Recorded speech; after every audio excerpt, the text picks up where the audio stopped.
Hello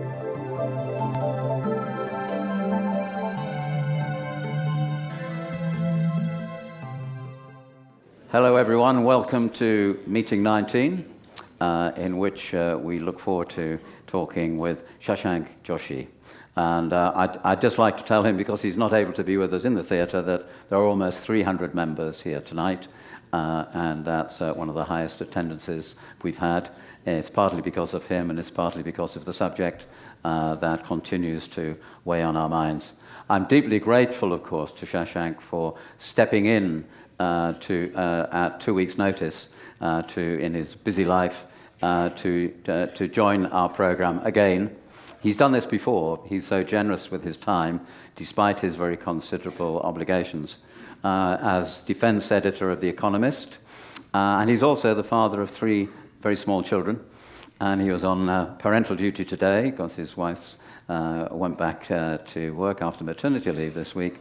So he is a double hero for everything. Yet he still agreed one Sunday morning to come and talk to us again. So I think he deserves a round of applause already, I think.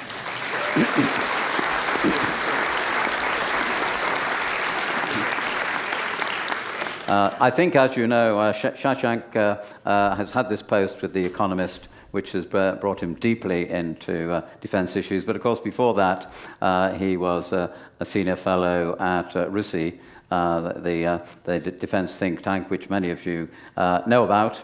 And when he last spoke to us, that was in 2020, and he was talking then about Modi's India.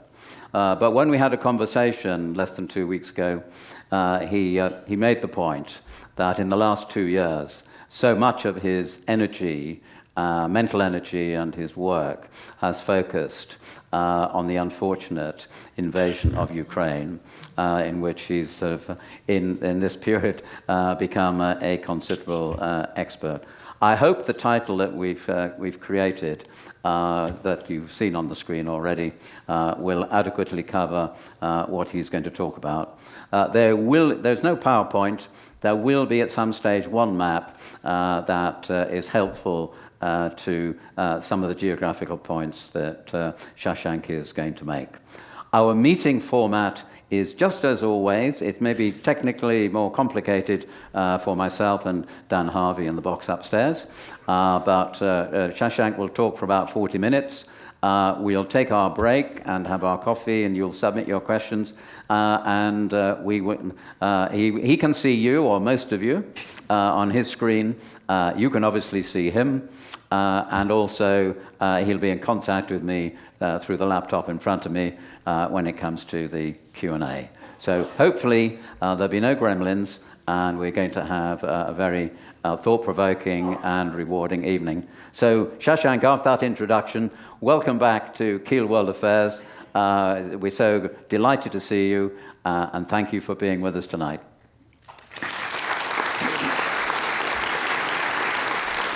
Good evening, everyone. Can everyone hear me, first of all, to make sure it's all... Can everyone thumbs up if you can? I can get some tactile feedback from the audience. Excellent. Okay. It's an honor to be here. Thank you so much. Thank you for having me remotely, despite the circumstances. Thank you for having me back. And can I congratulate you as well, Bill, and your colleagues on creating what is such an obviously superb lecture series. Present company accepted. It's clearly a world-class group of speakers that you've assembled over the months and over the years. So huge congratulations on this. Where to begin? I think it's particularly apt we are having this conversation today because tomorrow Russia begins 3 days of its elections, of its so-called elections, which are, of course, sham elections, but nonetheless serve as, I think, an important juncture in this conflict. If Russia was a democracy, Vladimir Putin would have left power in 2008. Instead, having changed Russia's constitution, having made a mockery of Russia's democratic institutions, having imprisoned, tortured or killed most of his political rivals, he now stands almost uncontested at the apex of Russian politics and will do for many years to come, barring ill health, which he appears not to be a problem for him. So I'll get to Russian politics in a bit more detail in a moment. But I think the place to begin our discussion this evening is the battlefield. The battlefield in Ukraine, the war which is, of course, Europe's largest war since 1945, a war on a scale of death, destruction, and consumption of ammunition of the likes of which we haven't seen in Europe, certainly since 1945, perhaps nowhere in the world at this scale since the Iran-Iraq conflict of the 1980s. Declassified American intelligence reports suggest that Russia has lost about 315,000 men, both dead and injured. That figure is about 90%, equivalent to about 90% of the personnel that Russia began the conflict with. These numbers are, I think, to us Europeans, and certainly to us in the UK, completely unimaginable. In the British Army, we have somewhere in the region of 220, 230 Challenger 2 tanks, of which presumably less than half are actually functioning at any one time. Russia has lost well over 2,000 tanks in the entirety of this war so far. So we have astonishing levels of losses. I won't go through the entire history of the conflict because you're an audience that I think is interested in world affairs. You followed this war, you've had previous speakers address it, including Michael Clark, the former director of RUSI, and I won't go over it in great detail. I won't give you a timeline. But I will say that I think we should take stock of events from last summer. Last summer, Ukraine launched a counter-offensive to recover the roughly 20% of its territory that was in Russian hands. That counter-offensive, which began in the first week of June, it began as great geopolitical events often do while I'm on holiday with my family. I was on holiday by the pool, and Ukrainian forces began to move to the front lines, and I had to go out of the pool and start writing a piece from the side, from the deck chair on the side. And it seems that Ukrainian and Russian offensives are all timed with great personal holidays at the Economist, but that's life. That counteroffensive by Ukraine was a substantial failure. It did not recover a substantial amount of territory. It didn't break Russia's formidable defensive lines that were arrayed in multiple layers and were extremely sophisticated. And it cost Ukraine a substantial number of lives. They pushed a little far south, but they did not reach their minimum target, which was the city of Melitopol. I think if you can see the map up on the screen by now, you won't be able to see Melitopol, but you will be able to see the city, the village of Robotyne, which is marks the maximum extent of the Ukrainian advance. That Ukrainian offensive effectively ceased last autumn, and Russia then began to go on the offensive in turn. What has happened since then is that Russia has thrown extraordinary amounts of men and armor at the Ukrainian lines, particularly in the east. And last month, it made its first successful advance, its first meaningful gain since taking Bakhmut in May of 2023. And Russia's advance was in the town of Avdiivka, which you can see on your map. Now, I think it's worth providing some context here. Avdiivka is a small place. We sometimes call it a city. In fact, its population, its pre-war population, is about 30,000. So even by the standards of British towns, pretty tiny. Its population, of course, now is virtually nothing, given that the civilians have fled. It took Russia about 9 months of fighting to gain an area of just over 40 square kilometers. Avdiivka itself is about 29 square kilometers, and Russia has since pushed a little bit further west. It took about 17,000 Russian lives to accomplish that. 17,000 Russian dead to take Avdiivka, and about 30,000 injured, of whom a considerable proportion will not be returning to the battlefield. So, Russian progress has been slow, grinding, and exceptionally costly. However, if you talk to officials today, the mood is nevertheless fairly gloomy. And the reason for that is that Ukraine is on the back foot. Russia, having taken Avdiivka, is now pressing all along the front lines. It's pushing in the east and it's pushing in the south, including around the town of Robotyne, trying to take back places that Ukraine gained in its own offensive just less than a year ago. Now, the optimistic view is that Russia can push and push and push, but it will no longer be able to make substantial gains because of weaknesses in its own force, because of the heavy losses it's taken, because of the lack of equipment, a shortage of shells, and a lack of sophisticated leadership and training to mount advanced offensive maneuvers on the battlefield. The problem is that Ukraine is severely short of several things. It's severely short of ammunition. Ukraine's offensive last year was enabled by a substantial influx of shells from South Korea, of all places. Now, those shells did not go straight to Ukraine. Those shells were sent to the United States, which then allowed itself to export an equivalent number of shells to Ukraine. So South Korea backfilled a massive supply of shells, perhaps 500,000, perhaps 700,000, to Ukraine. That enabled the Ukrainian offensive. Ukraine no longer has that supply of shells. And as you all have been able to tell from the headlines, it is running gravely short of ammunition. Some units are now confined to firing just 10 to 15 rounds a day, when, of course, they might previously have been firing hundreds. Russia is thought to have a 5-to-1 advantage in firepower on many parts of the front, though that depends where you look.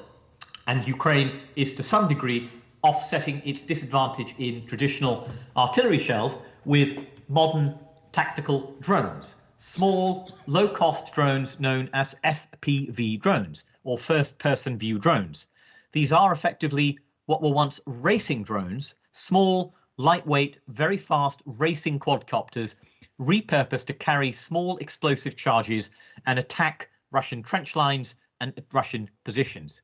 They are inflicting heavy attrition on the Russians, but Russian drones are also inflicting heavy attrition on Ukraine. And that does not make up for the significant shortfall in artillery. In the last few weeks, the Czech Republic has found globally from other countries, countries in Asia, countries in the Middle East, a supply of around 300,000 shells, which European countries are funding to get to Ukraine. That will help mitigate this terrible shortage, but it won't offset it completely. And the biggest problem, of course, when it comes to ammunition and firepower is America's political gridlock. As many of you will know, America's Congress has failed to pass an aid package for Ukraine despite months of attempting to do so.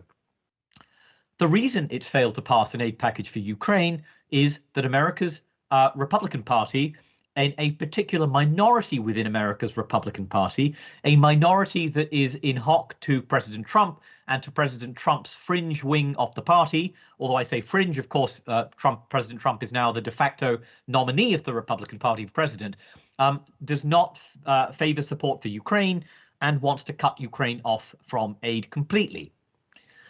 That puts Ukraine in an extremely dangerous position. Now, if firepower was the only problem, that would be one thing, but that compounds the second problem. Now, the problem with the lack of shells is not just that Russia can advance. It's secondly that Russia can advance with lower casualties than it otherwise could. So the war of attrition tilts against Ukraine. And thirdly, to the extent that Ukraine has to plug the gap without as many shells, it has to push more infantry forward. That means it loses more troops and suffers worse losses. The figure published by President Zelensky publicly a month ago, in which he said that Ukraine had lost 31,000 troops, is, in my assessment, completely false. And while it's normal and understandable that President Zelensky, as a wartime leader, would not publish completely candid casualty figures, countries facing existential wars tend not to do so, it is important we understand Ukrainian casualties are significantly higher than that. And the shortage of shells forces Ukraine to push infantry forward and to bear more substantial losses. This compounds the second problem, which is a grievous absence of manpower in Ukraine's armed forces. The average age of a Ukrainian soldier at the front line is probably late 30s or early 40s. Now, obviously, that is not the ideal age for someone who is forced to contend with an extremely brutal, grueling battlefield in which drones are constantly overhead, drones are striking their position continuously, artillery fire is unrelenting, and in which the physical demands of surviving in a trench in harsh Ukrainian weather imposes a significant challenge on human endurance and stamina. More than that, Ukrainian battalions, which perhaps would be expected to be several hundred strong, are in fact at the level of platoons. So perhaps just 30, 40 men who are actually capable of mounting significant offensive action. So we're talking here about profoundly depleted Ukrainian units. Ukraine needs to conduct a mobilization, as all countries in the face of these terrible wars of attrition have always done. However, it does not want to recruit men in their young and early 20s, fully understanding that given its profound demographic imbalance with Russia, that to risk the death of its entire class of young men would significantly imperil its demographic future. So it's in a terrible bind, but the Ukrainian armed forces have been pleading with the political leadership to mobilize hundreds of thousands of new men, fresh blood, for the armed forces that are now desperately needed. The political leadership has been hesitating. There is a law before the Ukrainian Rada, the parliament of Ukraine, but that has not yet passed, and it remains extremely contentious. And indeed, this was one reason why President Zelensky sacked his commander-in-chief, General Valery Zaluzhny, just a few weeks ago, because this was a significant source of tension between the two men. So where do we go from here? What are the next steps on the battlefield? Now, the positive scenario is that Europe gets its act together and supplies enough shells to Ukraine to keep it solvent on the battlefield. This should be materially possible. In theory, Europe can outproduce America in shells. By the end of this year, Europe should be able to produce somewhere in the region of 2 million shells. That is more than the United States of America. By next year, America should be making somewhere in the region of about 100,000 shells per month. And between the US and Europe, we can outproduce Russia across all calibers of shells, including those at a higher quality with more reliability. The problem is that about 40% of European shells are still being exported to countries other than Ukraine. So we have a significant problem. It's not that we can't produce the shells, it's that we can't buy enough or acquire enough to get them to Ukraine in a timely fashion. If that doesn't happen, if Ukraine continues to suffer from three problems, a lack of shells, a lack of men, and inadequate defensive lines akin to those which blunted Ukraine's defense last summer, which it doesn't have at present, then there is a risk that we see on the Russian side what Ukraine achieved in the autumn of 2022 in Kharkiv province, which you may recall was a surprise offensive that punched through Russian lines in Kharkiv, in the province of Luhansk, and pushed the Russian forces back by a huge amount in a matter of days. That risk is present on the Ukrainian side today if nothing changes. And if I sound pessimistic, it's because I'm gravely concerned about the prospect that we aren't doing enough to be alert to this situation and trying to stop it. Now, I'm not saying that's likely, and there are other more positive scenarios that are also possible, but I think that is now a serious risk that over the coming months, if Ukraine's exhausted, its ammunition stockpiles run down, its air defense interceptors run out, then we are in a very, very difficult situation by the summer. The bright spot in all of this is the Black Sea. Now, the Black Sea is an area where I think Ukraine is winning the war. Ukraine's navy, or Ukraine's armed forces, I ought to say, have destroyed about 25% of Russian vessels in the Black Sea. Sorry, they have sunk or damaged about 25% of the vessels in the Black Sea. So a country without a navy has achieved remarkable things. A few years ago, I had the luck of being in military exercises in the Black Sea on an American ship, and I was given a ride back to Odessa by Ukraine's last remaining flagship, which was luckily escaped destruction or seizure in 2014 during Russia's seizure of Crimea, because that flagship, the frigate, was in the Indian Ocean conducting anti-piracy missions. That ship was scuttled in Mykolaiv in the southern port of Ukraine. In a southern port of Ukraine 2 years ago. Ukraine has no navy, yet has inflicted devastating harm to a quarter of the Black Sea Fleet. That has had strategic consequences for this campaign. Ukraine's maritime trade, which was being throttled by a Russian blockade in 2022 and 2023, is astonishingly back at pre-war levels.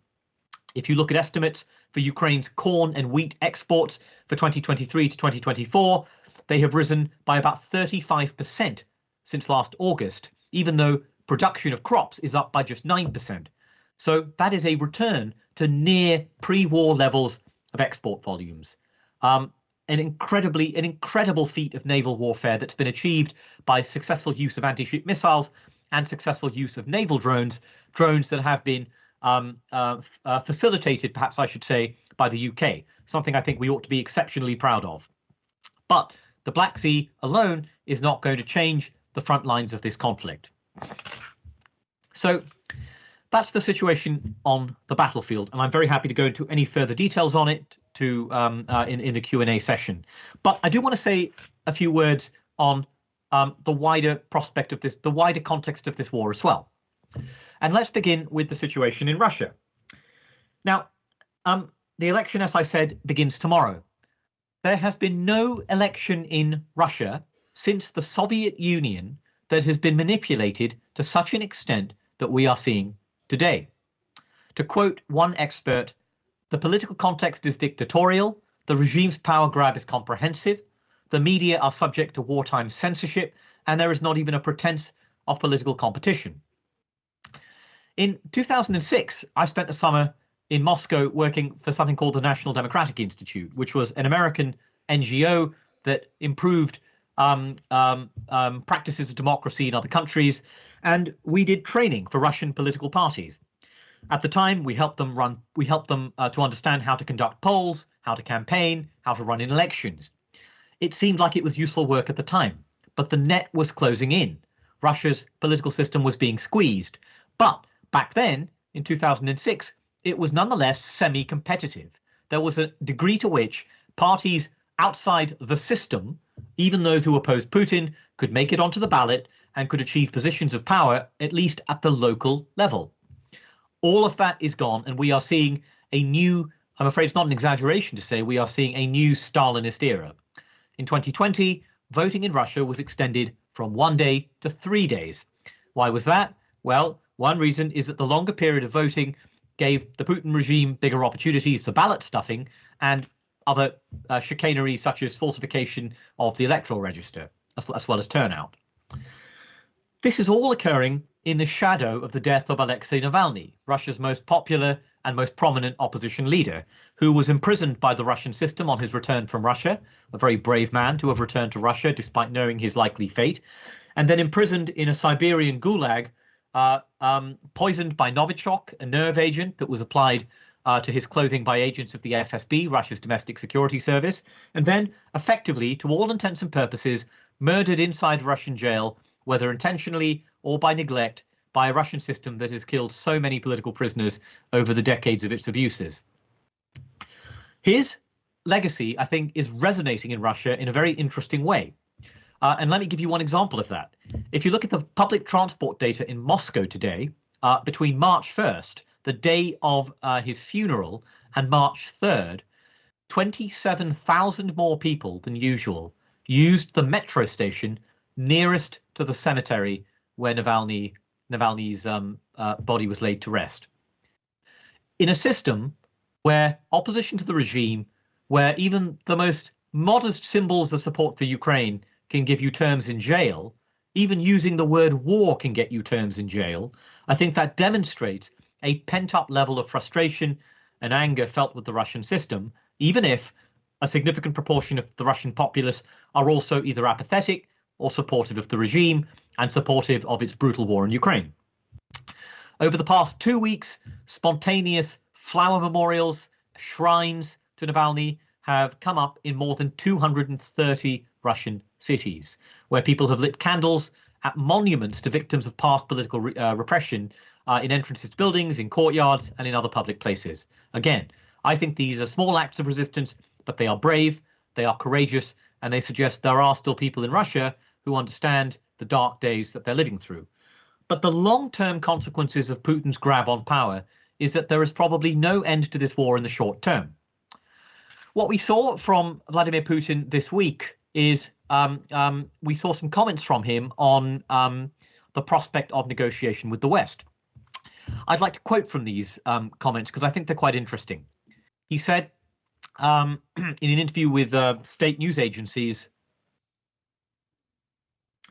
"Are we ready for negotiations? Yes, we are, but we are only willing to negotiate based on the realities that have emerged, as they say, in such cases, on the ground, rather than on some kind of fantasies created by psychotropic drugs." I'm quoting directly here, by the way.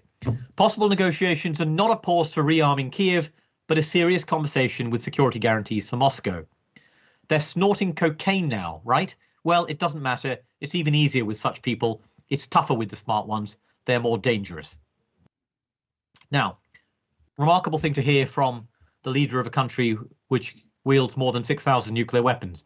But I think it tells us, on the Russian side, there is no interest in a serious negotiated solution. Russia wants to partition Ukraine, and in my view, once it has partitioned Ukraine, it wants to use the time gained to come back for what it could not get in 2022 by toppling the government in Kiev, either indirectly through subversion and intelligence activities, or directly through violence and another physical attempt on the capital city. And so to me, there is no prospect of a meaningful negotiation. And from Vladimir Putin's perspective, he is waiting for the American presidential election because he understands that if Donald Trump comes to power in November, that his chance of negotiating a highly favorable settlement, one in which President Trump would likely threaten or would cut off Ukraine from all American aid, would allow Putin to simply take what he could otherwise have to negotiate at the table of dialogue. Now, in the long run, that leaves us with the possibility of a war that could go on for many years. If you talk to some Western officials, they say candidly, this is a war that could go on for 5 years, or indeed could be with us for the biological lifetime of Putin. This sounds shocking to us, but again, I come back to the analogy I raised at the very beginning of these remarks, which is the Iran-Iraq war. The Iran-Iraq war was, I think, perhaps one of the most interesting and useful case studies that we don't spend enough time thinking about because it happened to other people, it didn't happen to Europeans, it didn't happen to us. The Iran-Iraq war was a brutal contest, huge losses on both sides, Scud missile attacks that occurred against both Iranian and Iraqi cities, the significant use of chemical weapons, and it lasted for 8 years, 1980 to 1988, at such a time when Ayatollah Khomeini decided that it was time to stop the conflict and, as he called it, drink from the cup of poison and make painful sacrifices to end a conflict that was bringing his country to its knees. We could be in for a similarly long conflict. And as we know from protracted wars, because we've waged them in our history on a number of occasions, of course, famously in the Second World War and the First World War, but in our history going back many, many times before that as well, we know that such conflicts are often determined by not by decisive battles on the front lines, but by the social, economic, and political strengths of the combatants on each side. And I think there it's worth reflecting on a few points. The European Union spends about 380 billion euros on defence every year. That is considerably more than Russia spends, even when you adjust Russian spending for purchasing power parity exchange rates, which is a way of adjusting for the fact that Russian wages are lower and therefore the cost of a soldier in Russia is lower than the cost of a soldier in Germany or France. So even if you adjust for that, Europe outspends Russia on defence. However, Russia is willing to undertake considerably greater sacrifices.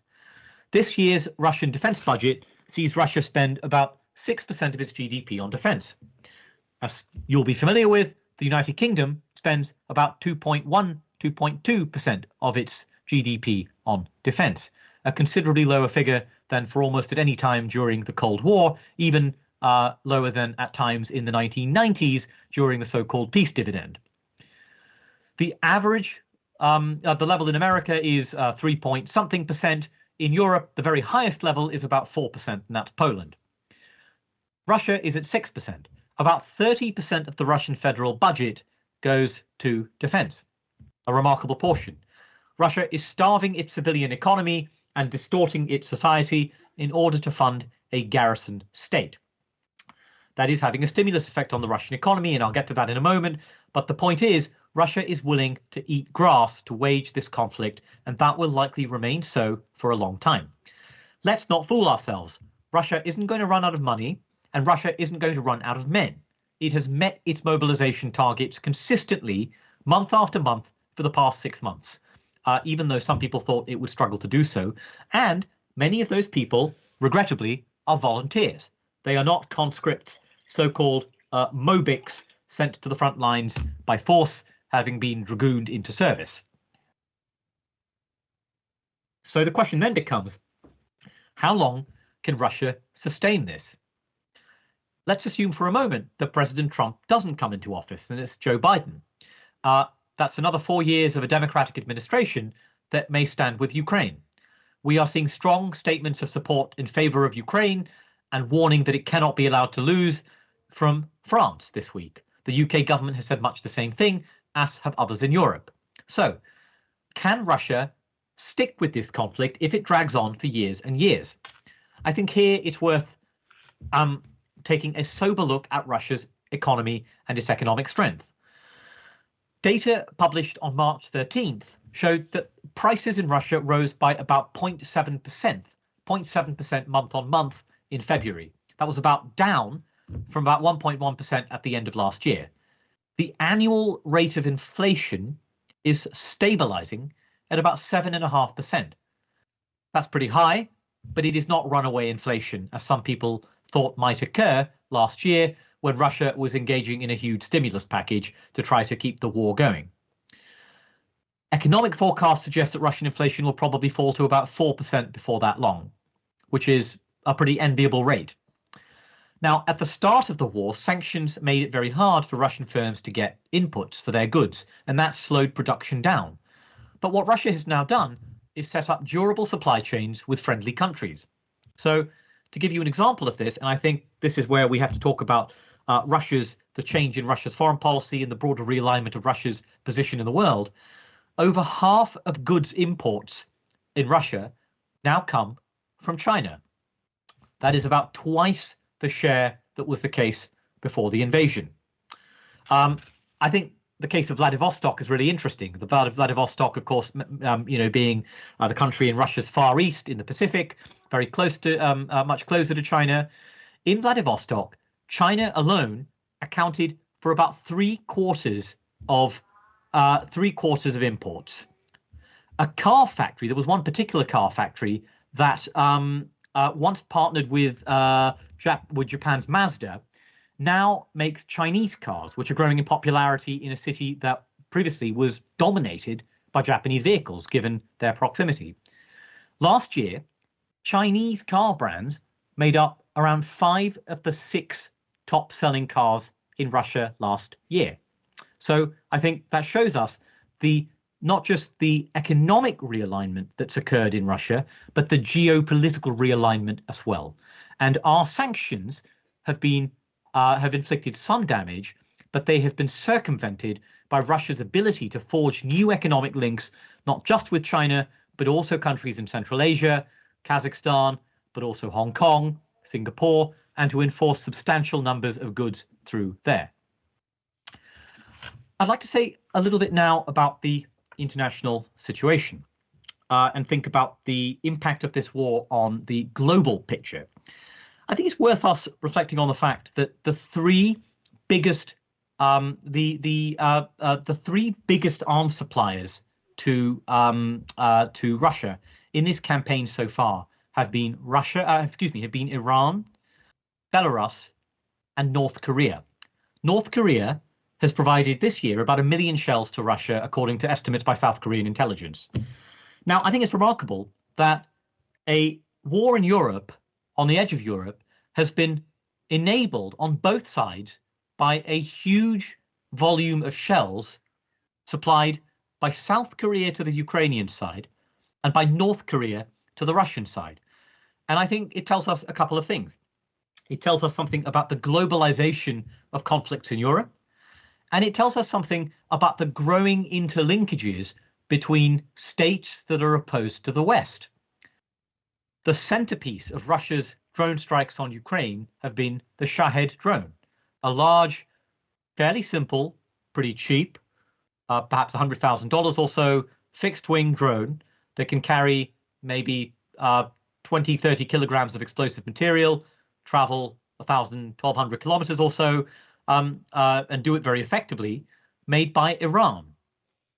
Now, before the war, if you told me that Russia was going to invade Ukraine and that it was going to use, in large part, weapons supplied by Iran, I would have thought that was completely crazy.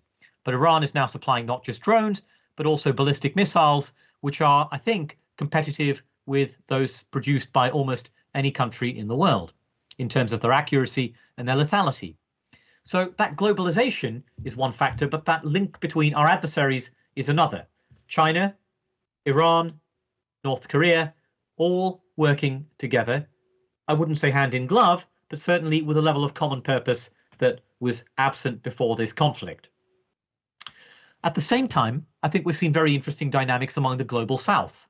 There is a sense among officials in the West that Russia has effectively won over the global South in persuading them that this war was provoked by NATO. This war was provoked by a far-right Nazi Ukrainian leadership, and that this war is hopeless, that Russia is bound to win, just as the might of Russia prevailed in previous conflicts in the Second World War, which of course rests on a complete Russian mythology, which is that the Soviet Union won the Second World War on its own. As we all know, that wasn't the case, but that is a story that the Soviet leadership, the Russian leadership tells its people. And I think an interesting example of that is the comments by the Pope recently. The Pope last week, as many of you will have seen, suggested that Ukraine was, quote, defeated and that it should have the courage to put up the white flag. In my view, that message is completely consonant with what the Kremlin would like the world to believe.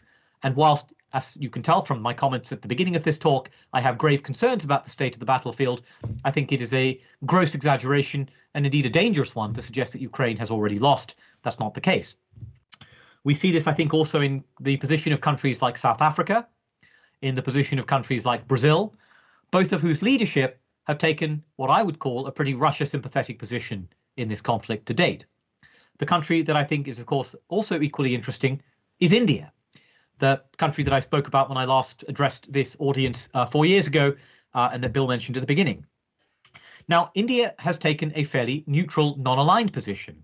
India is a long-standing ally of Russia from the Cold War, but it is also a growing and important partner of America, buying increasing amounts of fighter jets from France, artillery from Britain, helicopters, surveillance planes, and other gear from the United States, of course, with its shared opposition to China in mind.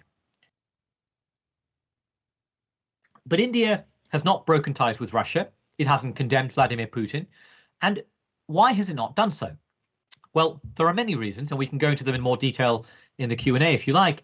But one reason is that India's armed forces are still heavily dependent on Russian military weapons. The backbone of Russia's army, its tank fleet, is Russian, the T-90 or T-72s. The backbone of India's air force is Russian, MiG-21s, Sukhoi 30s, and MiG-29s.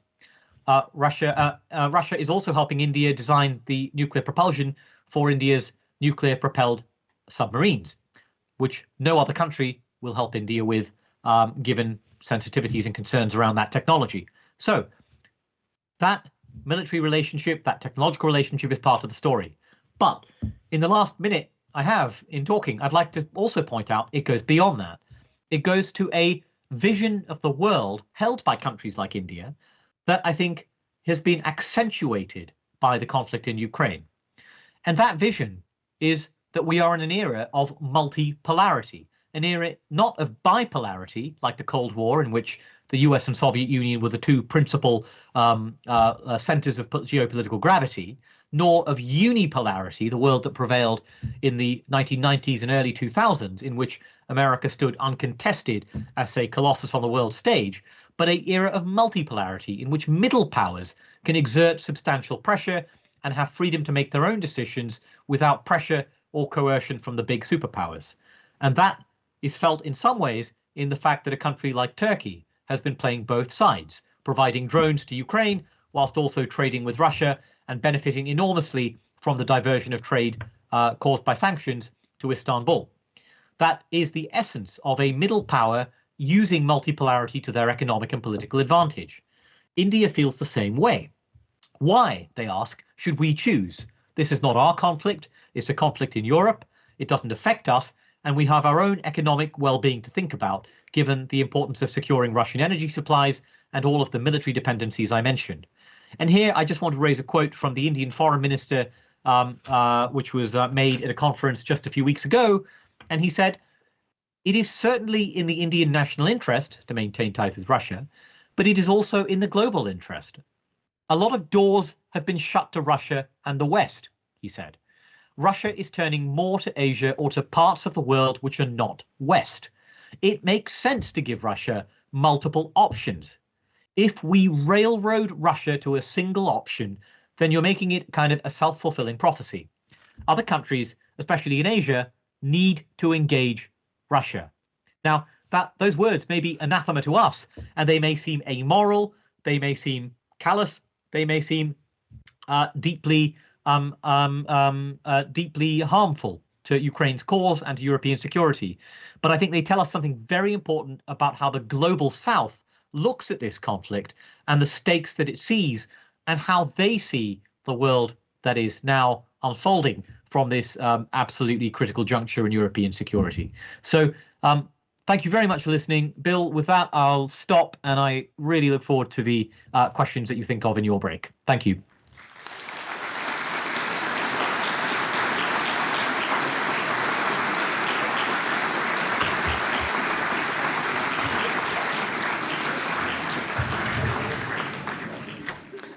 So I'm going to start off with some questions arising from his excellent talk. I'll start off with this one from Chris Nibbs, which is about the shells and armament. He says, "Europe seems to be becoming isolated in its support for Ukraine.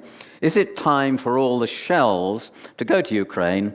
And what about our help with manpower?" Well, let's just deal with the shells. I think you said, you did tell us what proportion is it, of them of a production was going to Ukraine. Many people, like Chris, will be wondering why it isn't 100%. Would you like to talk about that?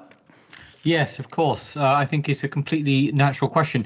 It is, by the way, very interesting just to reflect on the fact that while I've been giving this talk in the break, I looked at a speech given this evening by Emmanuel Macron to the nation, and it was a remarkable speech in many ways. He says that if Russia wins this war, European credibility is shot, that Europe has no security. But he also said that Europe acknowledged that Europe does not have a war economy, unlike Russia. I gave you the stats for Russia's economy. Europe is not on a war economy. It's not, Macron said, adapted to a war of high territorial intensity. Now, why are 100% of shells not going to Ukraine? Simply because arms production in Europe is principally an affair for the private sector. And these private companies are building very expensive, capital-intensive plants and production lines and churning these things out for people paying them to do so on contract. They have clients and customers all around the world who are stumping up a lot of cash for this. So we can't expropriate or just commandeer these shells. We live in a rule of law country, and so as is the EU, in which states must respect private property and private enterprise, and they also are not willing to simply put up endless amounts of money. But it is a problem that I believe could be facilitated with money. I think this is also a short-term problem. As I said, if in terms of raw supply, we will have enough of this stuff later this year or next year, but you have to get Ukraine through the dry patch. So really, in the short term, it's a matter of either really persuading other countries who have either bought up these shells from European producers or who have them in their own stockpiles but don't need them right away, like South Korea, to say, look, we will give you your shells, but can we give them to you in a year's time? And in the meantime, could we have the supply that was earmarked for you, and we'll pay you a 10% premium? That can only happen if treasuries across the continent are willing to pay a premium. And of course, as you saw in the budget in the UK, to give an example last week, there was a completely desultory amount of extra cash for defence, let alone for Ukraine. So in that sense, it's a matter of money and it's a problem of priorities. Can I just take up funding with you? Because Steve Lake is asking about funding, not about the shells. So he's asked, how is Ukraine funding its procurement of arms? And is there a cost to the UK taxpayer or an agreement for long-term loans? Just exactly, could you just briefly explain the financial dynamic? And are we just giving, are all the European countries just giving the stuff to Ukraine, or is it much more complicated than that? We are giving a lot to Ukraine, and indeed, if you look at the public figures, France has provided, I think, somewhere in the region of 3 or 4 billion euros. The British, I think, have provided, if I'm not mistaken, about 9 or 10 billion euros. Sorry, I'm giving this in euros. It's just how these things are calculated. And Germany, which have done incredibly impressively well, although it's holding back on some very key equipment, has done about 18 billion euros. Although that's multi-year, that stretches a number of years into the future. So we've given them enormous amounts of aid. Most of it is stuff that was in our stockpiles that has now run dry. So we can't keep it up at this pace. And a lot of it is old equipment that would otherwise have had to be trashed or sort of written down in some fashion. That's the military side of it. Ukraine, I'm not even getting into the question of how Ukraine funds its budget, because that's quite complicated. But one other thing to mention is Ukraine does also have an arms industry. As some people may know, it was one of the biggest most important cogs in the Soviet defense industrial complex, particularly for missiles.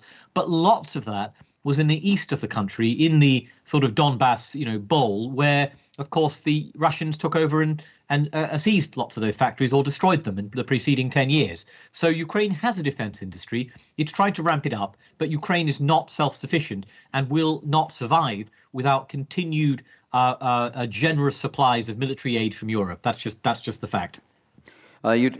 Touching on arms again, drones this time, Andrew Creswell.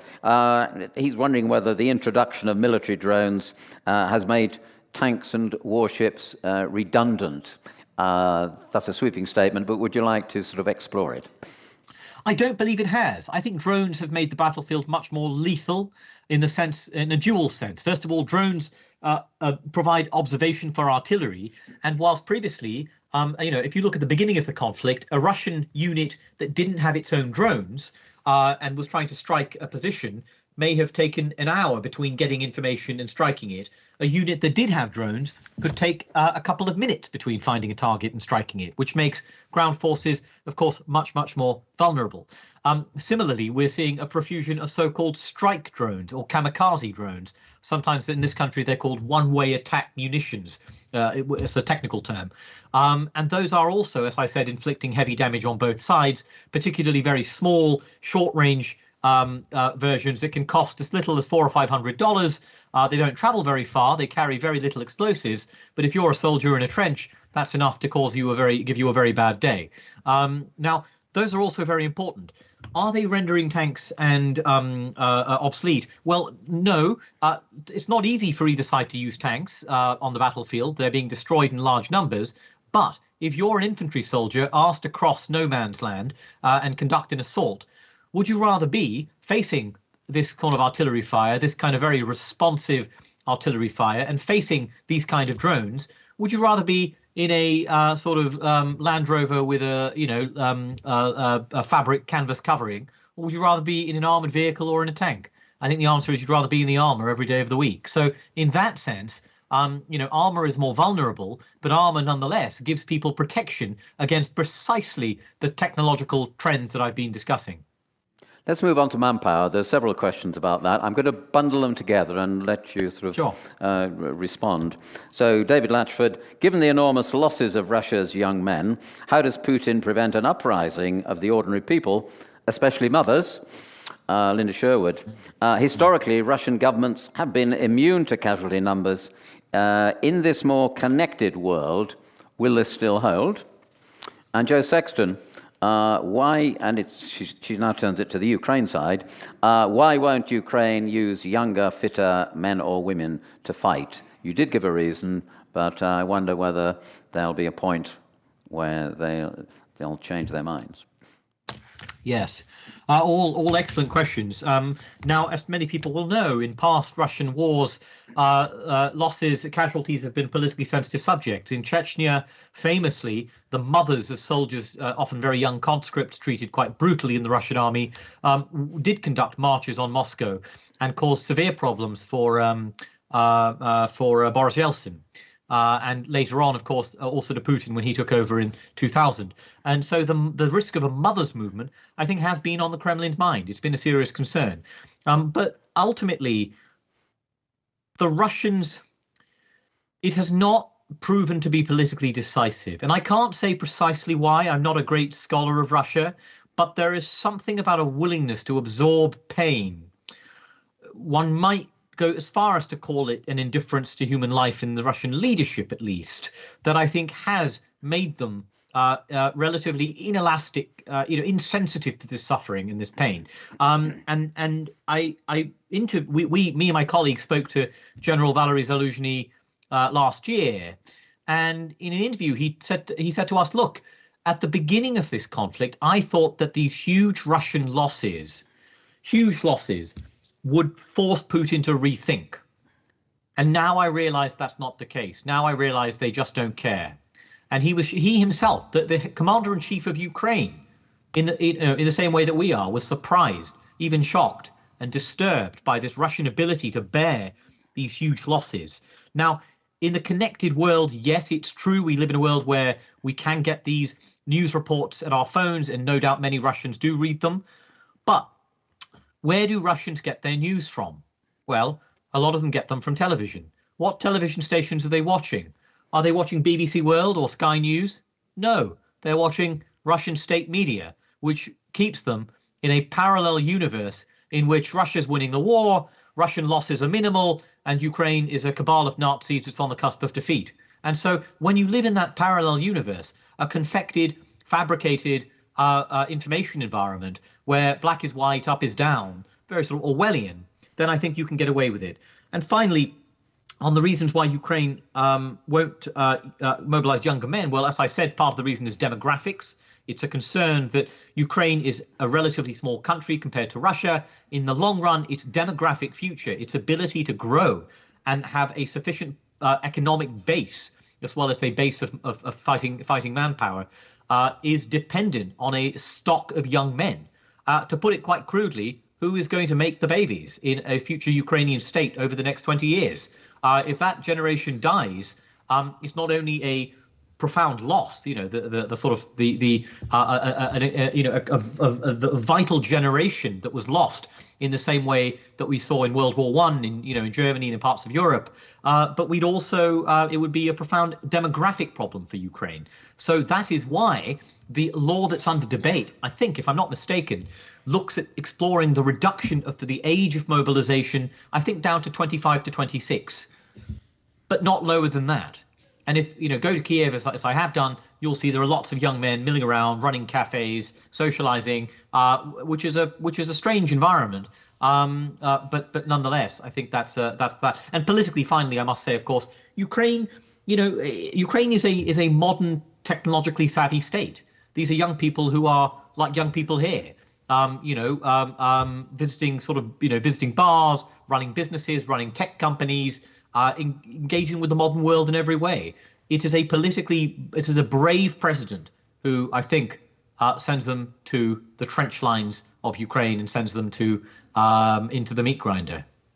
You very wisely didn't go through all the complicated history of Russia and Ukraine, but there are a couple of side issues that are being raised by members. So I think it gives you a chance to comment a little bit historically.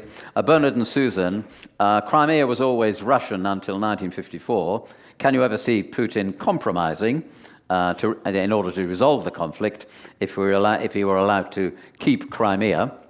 And quite differently, John Sherwood asks, is there any correlation with Russian withdrawal from Afghanistan that could influence or be replicated in the Ukraine situation?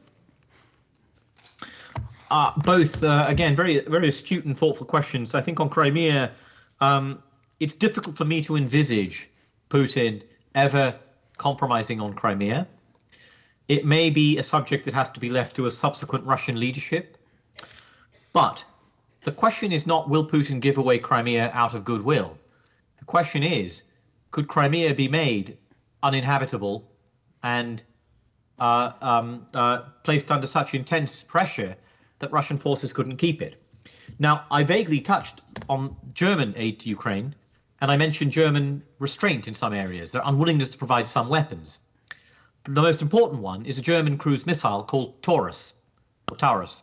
It's equivalent roughly to the Storm Shadow missiles that we have given Ukraine, and the French Scalp missile, which is identical to Storm Shadow. Those have inflicted heavy damage on Russian bases in Crimea, forcing the Russian Black Sea Fleet to leave Crimea and move further east. But those missiles are running out. We don't have them in endless supply. We need them ourselves. If Germany provides Taurus, it could allow Ukraine to keep up its strike campaign against Crimea. But it could also allow Ukraine, if those weapons are used in adequate numbers, to destroy something called the Kerch Strait Bridge. And perhaps if we could just pull this map up back on the screen for a minute. I don't know if is it up, Bill, or we could perhaps pull it up just one moment if that's not technically too demanding. How many levers yes, I mean, upstairs is pulling?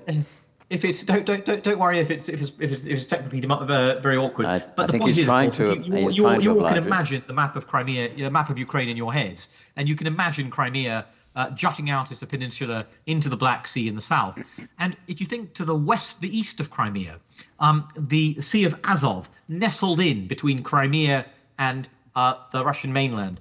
And there is a bridge that connects the Russian mainland to Crimea. And that bridge is the Kerch Strait Bridge, a bridge built illegally by Russia, because, of course, Russia's annexation of Crimea is illegal, as is its occupation, illegally by Russia to connect the Russian mainland to Crimea. That is a vital logistic supply route for Russia, both to Crimea and to other parts of southern Ukraine. The German Taurus missile could assist in destroying the Kerch Bridge. Now, that could ultimately help Ukraine to put enormous pressure on Crimea and make it difficult for Russia to sustain its outposts there, forcing it to rely on ships, which, of course, have also been targeted by Russian naval drones. And the point I'm making here overall is that if Crimea was placed under effective siege in the long run, it may not be that Putin wants to give it up, but it may be that he is forced to compromise on its future in order to avoid a worse outcome. And I think Ukrainians may be open to creative solutions, for instance, such as a recognition they will not reoccupy Crimea, but Russia will no longer claim sovereignty, or there will be some kind of joint sovereignty, or other creative solutions we can envisage. But in practice, I think this is a matter that will probably have to be left to a post-Putin future and to another Russian leadership. Nor, however, can I see Ukraine compromising on Crimea, even under some quite dire circumstances. And so ultimately, this could be an irresolvable, intractable issue. And Afghanistan, is that irrelevant? Oh, Afghanistan, yes, sorry for not addressing Afghanistan. Afghanistan is a really interesting point because in Afghanistan, the Soviet Union suffered far, far fewer losses, way more. It suffered, I believe Russia suffered more losses in a year of war in Afghanistan, in Ukraine than it did in 10 years of war in Afghanistan. Afghanistan was, by contrast, a low-intensity commitment. But it took place during a different period in history. Of course, Gorbachev became Secretary General of the Communist Party in the Soviet CPSU, the Communist Party of the Soviet Union, in 1985, and he realized that actually the Soviet economy was suffering. He realized the Soviet system was failing, and he realized that he had to get out of Afghanistan. He realized it was a losing proposition. I think that Ukraine is different. Putin feels more confident. He feels history is on his side. He feels the world is on his side. He feels that he has China next to him. He feels that he has nuclear weapons giving him a degree of security. And we haven't addressed nuclear weapons, but I hope that question does come up at some point. We'll come on to that. And so for all these reasons, and of course his own ideological commitment to Ukraine, it's his obsession, it's his fixation, his idée fixée. If you look at his essay published before the war on the historical unity of Russians and Ukrainians, you'll see he believes Ukrainians are not a real people. That was never the belief of Afghanistan. Afghanistan was a friendly country. It wasn't even a Warsaw Pact satellite state. Ukraine is different. There's a neuralgia about Ukraine for Russia, a profound neuralgia that goes back historically very deeply. And for that reason, I think Russia will be willing to expend far greater blood and treasure in Ukraine than it ever was in Afghanistan. And it will make it far more difficult to get to the same point that we did with Gorbachev in the Geneva Accords in 1988. Thank you. By the way, we have got microphones with Zina over here and with Harry upstairs. So if you do want to ask a question, put your hand up. I got loads of them here on the table. And the next one is going to be about Zelensky. How long will Zelensky, this is from Jane, how long will Zelensky survive? And is there anyone who is in waiting in the wings? And what are their politics and view of the war? Is that discernible? Well, there are people waiting in the wings. Zelensky was not a popular president prior to this conflict. I mentioned a trip I did to Odessa in 2019, and I remember seeing him line up along the harbor in Odessa as a young, newly elected president. And he was primarily known for being a comedian, playing a fake president on Ukrainian television. In 2014, a period when Russia annexed Crimea, what was Volodymyr Zelensky doing in 2014? Does anybody know? He was appearing on Russian television on a comedy entertainment show run by one of people who's now the Kremlin's main propagandists. He was an entertainer, and that reputation changed, of course, when he mounted his heroic defense of Kiev. But as that war has struggled, as he has struggled to break through Russian lines, as he has struggled to maintain Western support, his political opponents have smelt blood.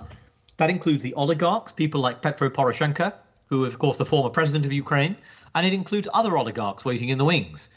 Their politics are variable. Some of them are historically more pro-Russian, but of course, in modern Ukraine, nobody is really pro-Russian. The truly pro-Russian people have been expunged. Some of them have fled to Russia. Some of them have been arrested. So there is no really truly pro-Putin constituency in Ukraine in that sense, but there are different shades of complexion when it comes to Russia policy. So obviously, Ukraine is under martial law. Elections are suspended.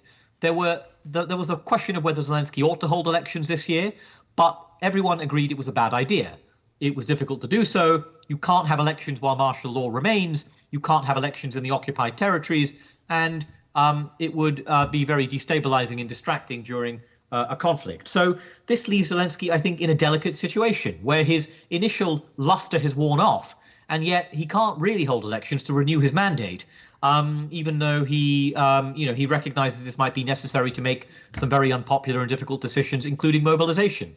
So how long will he last? This I don't know. My sense is that he can go on for quite a while. I don't think he's on the edge. It's not months.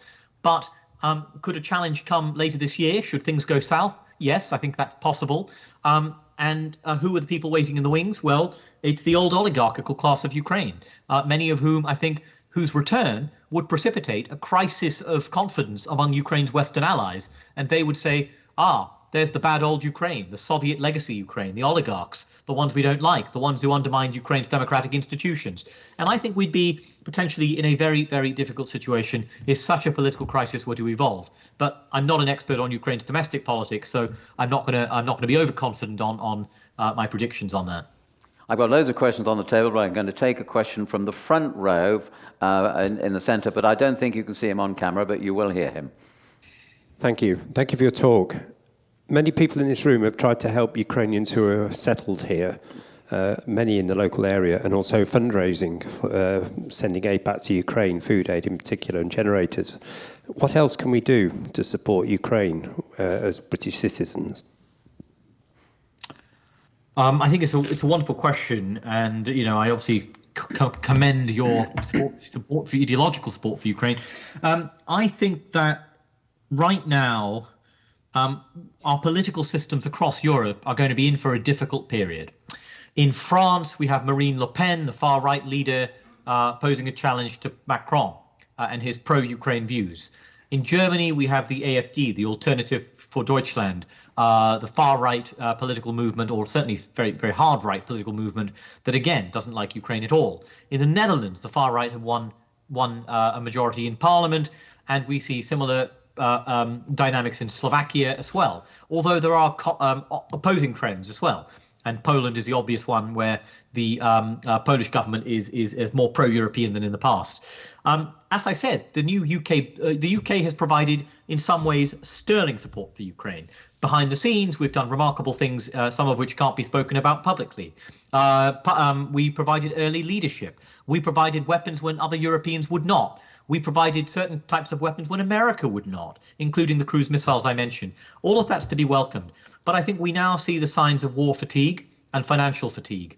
And in this week's budget, in last week's budget, for example, if I mentioned, there is very, very little new money for defense, very new money to restock those ammunition cupboards. And my view is that there is real value in writing to your MPs, in writing to political leaders, to tell them that actually Ukraine is not just seen as a distant irrelevance, a faraway conflict about in a land of people whom we know little, but actually is something we do see as vital to European security. And that if Ukraine loses, if Kiev falls, or if we end up with a permanently partitioned Ukraine in which Putin wins and sets up for a round two to take Kiev again, we live in a very different world. We live in a very different Europe where our word as Europeans is worth less, where I think, in my opinion, our security would be at risk, and the security of our allies in the Baltic states, in Finland, in Sweden, in the Nordic areas would be at permanent risk. And I think there's real value in political advocacy that makes it clear to political leaders we care about this as much as we care about many other pressing and important issues like health, education and social care, because that helps them understand when they are asking for more money for Ukraine to keep it alive, to keep it in existence as a sovereign state, that is not seen as an irrelevance, that's not seen as an indulgence or a luxury, that's seen as something really important. The final thing is, I would just say, we are also in an information war. We're also in a war of narratives where people, get their information from different sources and may believe things such as the fact that Ukraine's leadership is made up of Nazis, that the fact that Ukraine is a corrupt Soviet state that has no prospect of democratic reform, that Ukraine's security means nothing to us. I think that actually actively working to help friends, family, colleagues understand those are false narratives, I think that's very important, especially for an audience like yourself, which is obviously, by your very presence here, deeply engaged in international affairs, immersed in these issues, understands the importance of international outlooks on security and policy. I just think that we're in a world where those values are really contested and are worth defending. I want to move on to some questions about the countries not far from Ukraine, if you like, the front line. I'll read out a selection here. Jeff Tucker, is there a realistic threat to the Baltic states? Linda Mottram. Now Sweden has joined NATO and Finland also. She believes that Russia is moving some forces to the borderline between Russia and Sweden and Finland. Denmark are moving to increase conscription, so she's asking you to comment on that.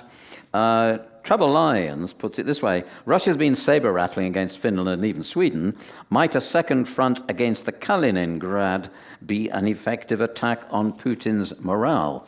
And then finally, in this sort of category, and we're not necessarily referring to the Baltic states here, Harry and Zena, our two students, are there any other countries in Europe under threat of Russian attack after the end of the war in Ukraine?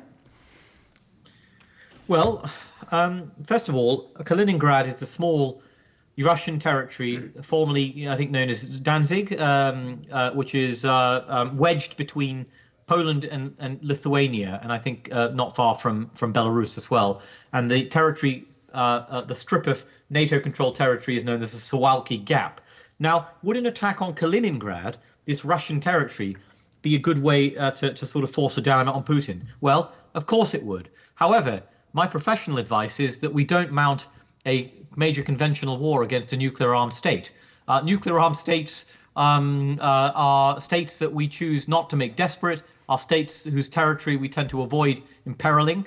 And so as unsatisfying as that is, I think that avoiding nuclear war is a real serious concern, and that we really, in these delicate times, ought to be extremely sober and serious about the prospect of things that might cause nuclear escalation. And attacks on Russian soil are one of them. So we have to be mindful of that. Now, are the Baltics at risk? What's the risk of war? I think these are really live questions in Europe. We saw, for example, the Danish defense minister say that within the next 2 to 3 years, or 3 to 5 years, I think he said 3 to 5, Russia could challenge NATO's Article 5, the mutual defense clause of the alliance that says an attack on one is an attack on all. We've seen the Swedish government talk about the risk of war in Europe in a very serious way. Now, let's be very clear. Russia is in no position whatsoever to attack Europe at this point in time. Russia's army has lost 3,000 tanks. It's lost 1,500 artillery pieces. It's lost over 5,000 armored vehicles. It can barely use its air force over Ukraine because of the threat of air defenses.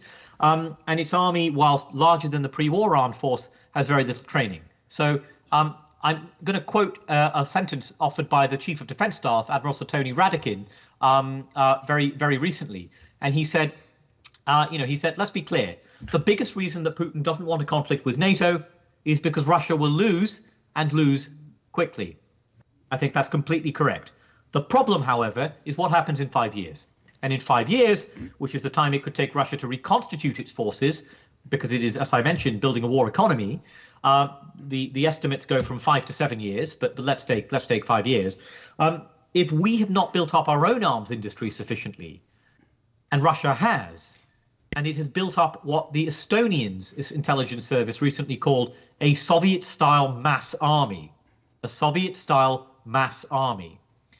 then what is the risk that Putin feels he could test NATO's resolve, not by conquering a Baltic state, but perhaps by taking a sliver of vulnerable land, by seeing what happens, by seeing how NATO responds, by seeing whether a failure to respond by America would cause the alliance to fall apart. These risks seem far-fetched. I think they are more serious in a world in which Donald Trump is president.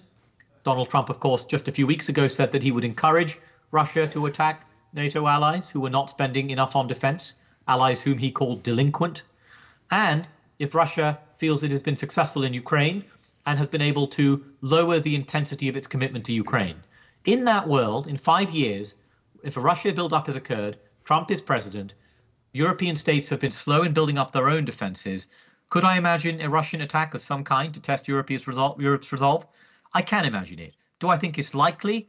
No. Do I think it is a realistic possibility, a risk for which we need to prepare and think about? Yes, absolutely. And on the final point about which other states are vulnerable, well, I would point to the south, the southern flank, or the sort of southeastern Europe. Moldova, a country that's in the news at the moment because Moldova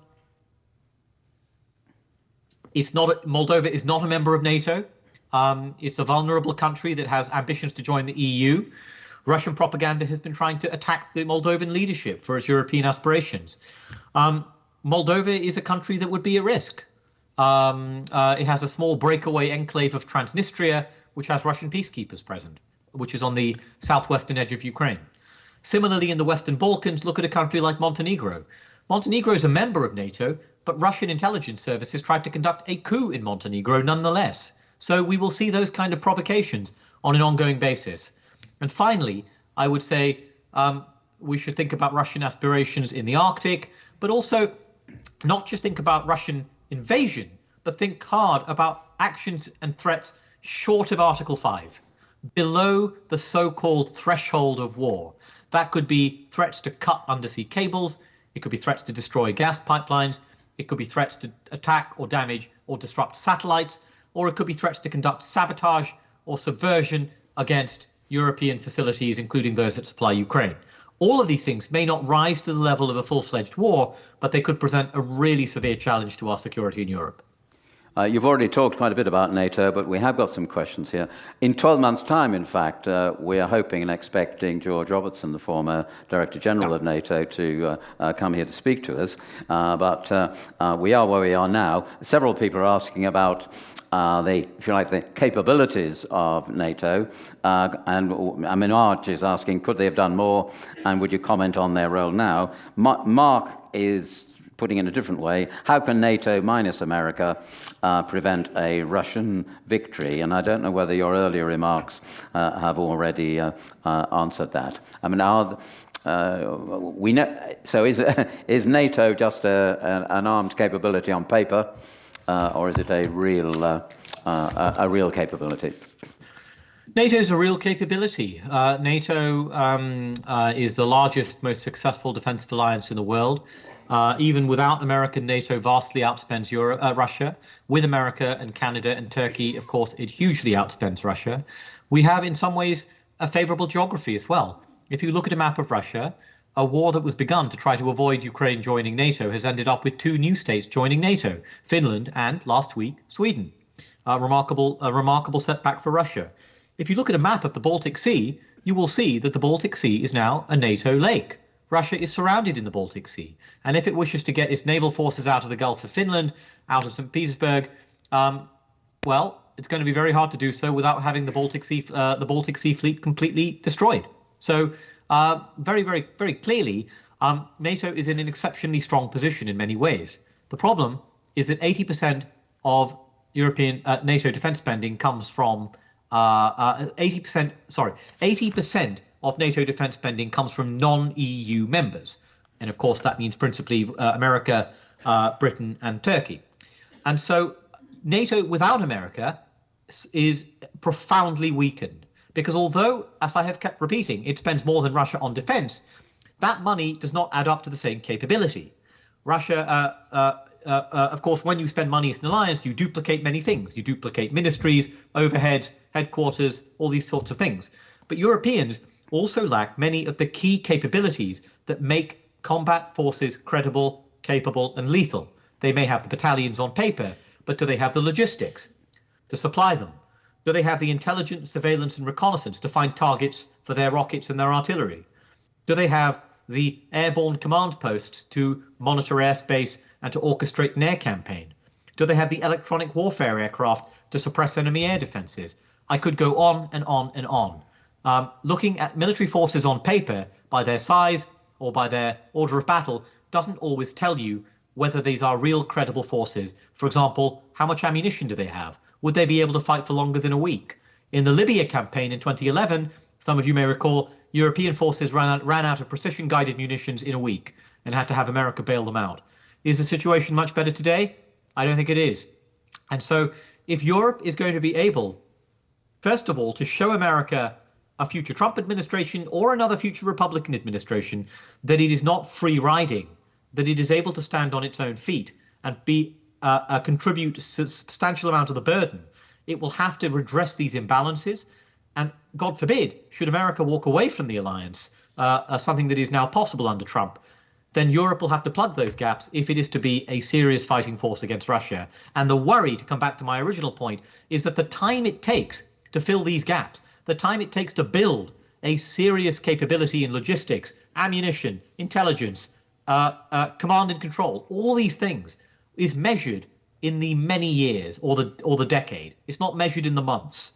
And so we could be in a position where a concatenation of events, a Trump presidency or indeed a war over Taiwan that sucks American resources to Asia, could force Europe to be confronted with the prospect of defending itself much sooner than we would like and much sooner than we would be ready for. You mentioned nuclear a little bit earlier, and I would just like us with one question to explore the boundaries of that, getting your opinion, because it's about the risk. And it's from Adrian Cartwright, and the way he's expressed it is, are there any potential nuclear tipping points? For example, one of them he's mentioned, that you touched on, Russia at risk of losing Crimea, Putin being terminally ill and pressing a button, presumably, a 5-year stalemate with no signs of the war in Ukraine ending, would that trigger it? The war extending into Poland or Belarus or other countries? And fifthly, he mentions widespread use of biological weapons. And you could add to that list, I'm very sure. Would you just like to comment, though, on what the risks might be? We're trying to get you to read the minds in the Kremlin, of course. That may be difficult, but what are your current thoughts on this?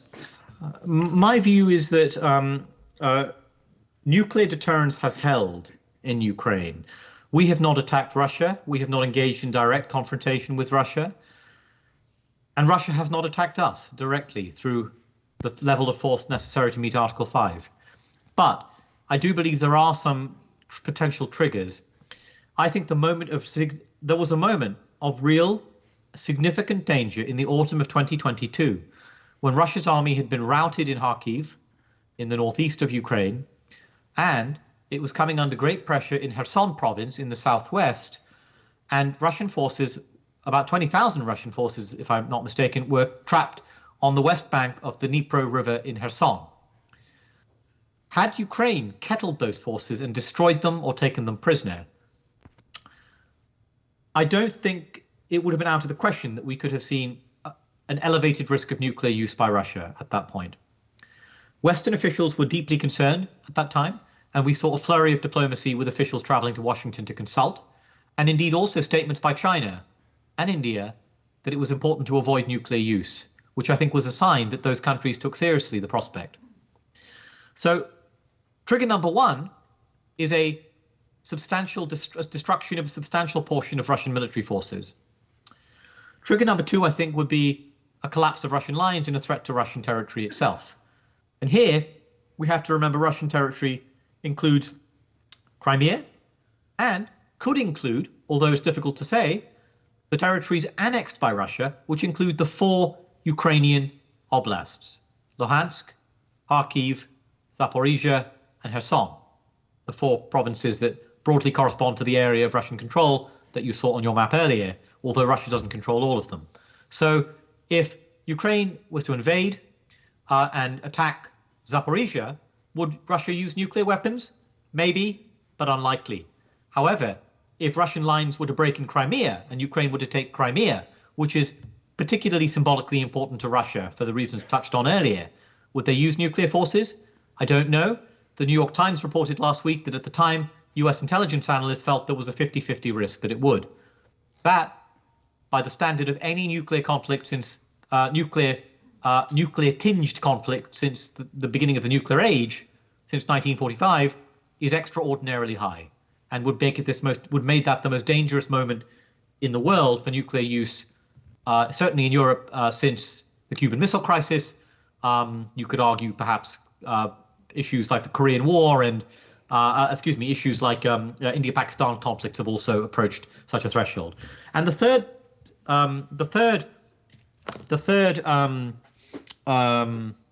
trigger I'd like to mention, because I think it is important, is attacks, a direct conflict between between the West and Russia that leads Russia to believe its security is at grave risk.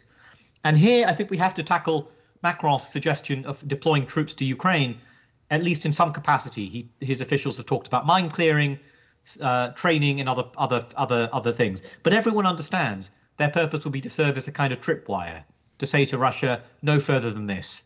If you try to break for Kiev again, we have Western troops, you will fight us. On the one hand, that's a powerful deterrent.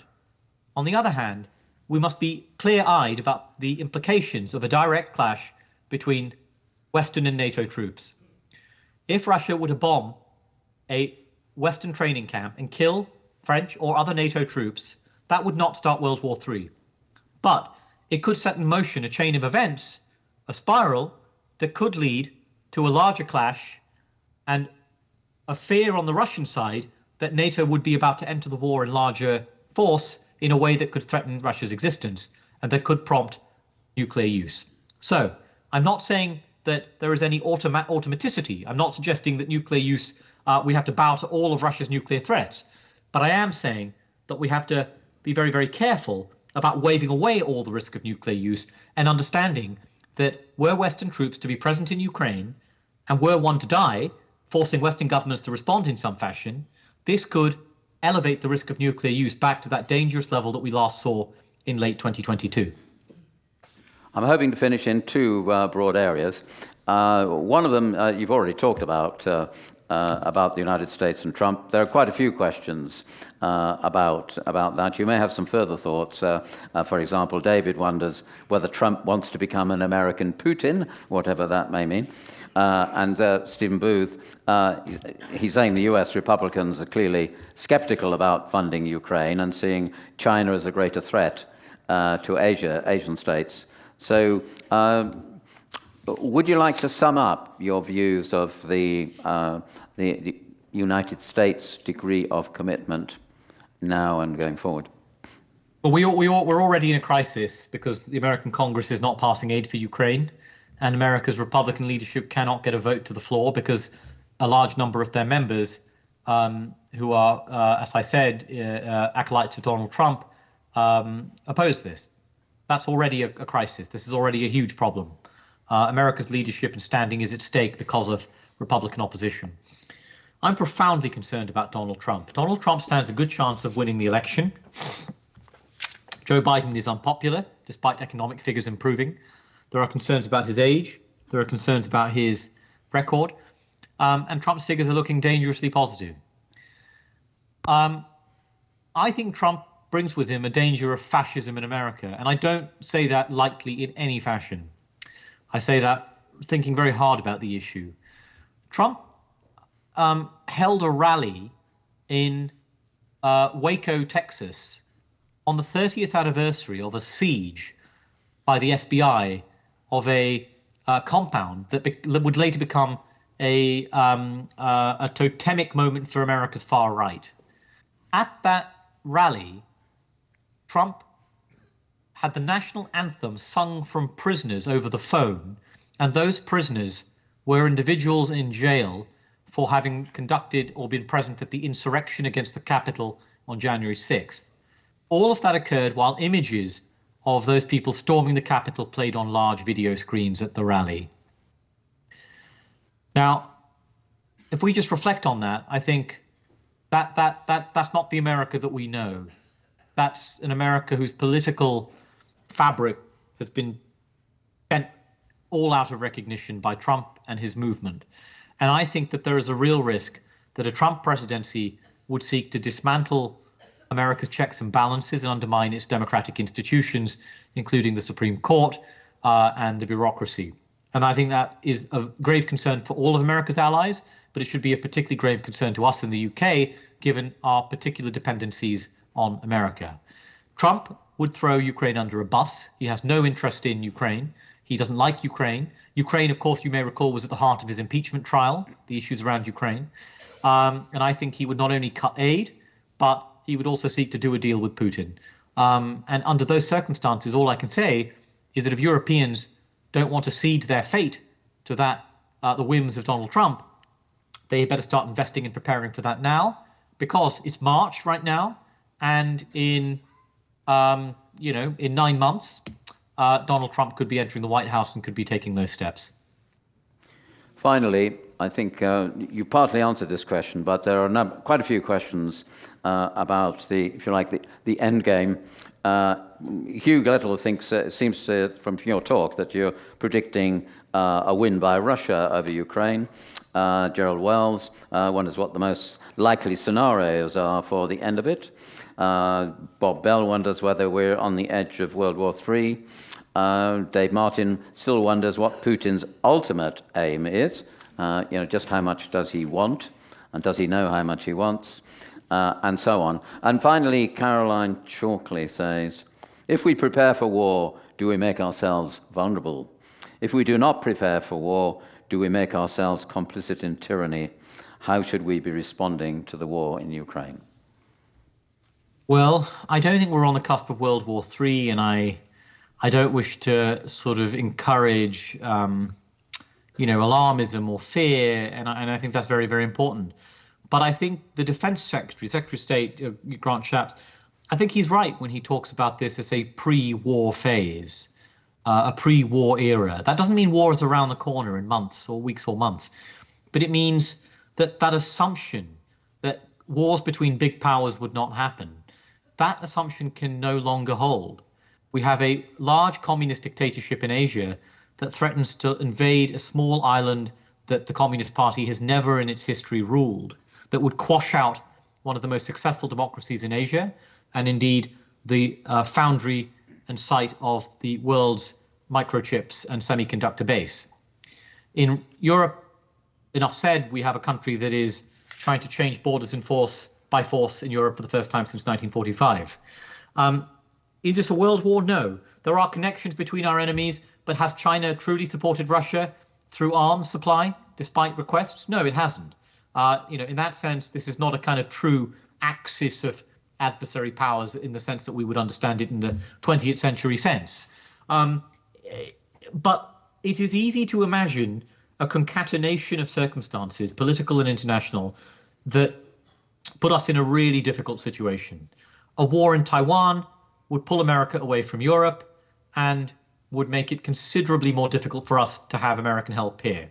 It would tempt Russia into taking much bigger risks, and we have a Russian regime that if it wins will feel much more confident. So if not the risk of World War III, I think it is a significantly more disordered, risky, potentially violent world in which things will be far, far less predictable than they have been, and in which the global economy would suffer far greater costs than it would even in the Cold War, because, of course, a war in Asia would destroy so many of our key supply chains that we rely on for our day-to-day existence. So if we don't recognize that, if we're complacent about that, I think, yes, there is a risk that we sleepwalk into a conflict.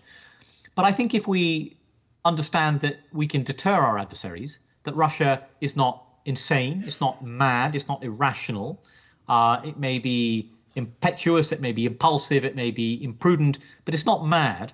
If we show that any attack on the rest of Europe is a losing proposition, that Russia would lose more than it gained, that it cannot win, that any response will be met with any war would be met with a united response, I think it is deterrable. It is deterrable. And what that takes is a recognition that we cannot spend 2.2% of GDP on defense, far less than we did in the 1990s, in a world in which we have Russia, China, Iran, North Korea, all engaged in aggression or potential aggression, all either nuclear powers or, in Iran's case, expanding a nuclear program, and all collaborating increasingly with one another, and hope that we can continue to deter all those countries while spending such historically limited amounts on defense. And unless that changes, it seems to me we will move into a more dangerous position in the latter half of this decade. Thank you, everyone, for all your questions. Apologies to anyone who feels that their questions weren't put when they were important. But we have heard many, many questions.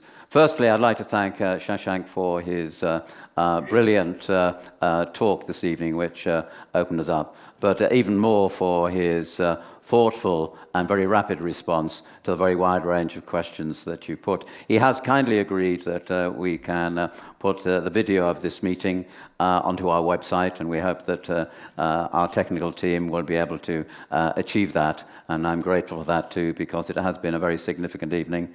And I hope you would agree with me. It's been absolutely wonderful, despite the somber nature of tonight's evening, to welcome back Shashank Joshi. Thank you so much for being with us tonight. Thank you.